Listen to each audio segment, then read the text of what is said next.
This video is part one of a three-part series drawn from a full-length exploration of the Karos II cemetery, one of the richest burial sites of the Hungarian conquest period. In this segment, we focus on grave K2-47, the young noblewoman known as the girl with the braid discs. Let's meet K2-47, better known as the girl with the braid discs. This young woman stood out as the most richly adorned female in the entire Karos II cemetery. She was the embodiment of a life shaped by centuries of migration and cultural fusion, and her skull revealed a unique blend of Eurasian beauty. Her grave tells a vivid story. Beside her skull were two large, gilded silver braid discs, each about 8 centimeters in diameter. These circular ornaments were crafted from pressed silver sheet, gilded by fire and decorated with mythical animal figures, whose limbs end in palmette-like tendrils.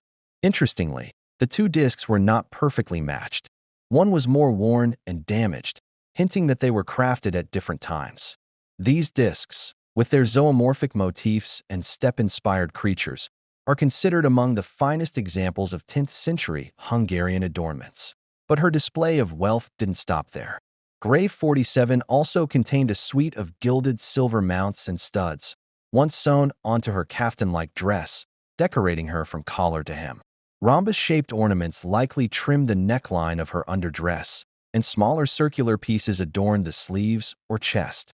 A forensic facial reconstruction by Ildikó Pap and Julius Golthifi shows an almond-eyed young woman, embodying the unique Eurasian beauty that defined the era. Genetically, she belonged to mtDNA haplogroup U4A1b1, a lineage with broad European origins, further underscoring the diversity at Karos. And socially, her place in the cemetery speaks volumes. With such lavish adornment, K2-47 was certainly a high-status woman, possibly the wife, sister, or daughter of a chieftain, perhaps even connected to the leader buried in grave 52. Whether through bloodline or marriage, she belonged to the ruling stratum of the Karos community. We may never know the full story of her life, her personal name, her cause of death, or her exact role. K2-47 remains one of the most vivid and human portraits of the Hungarian conquest period.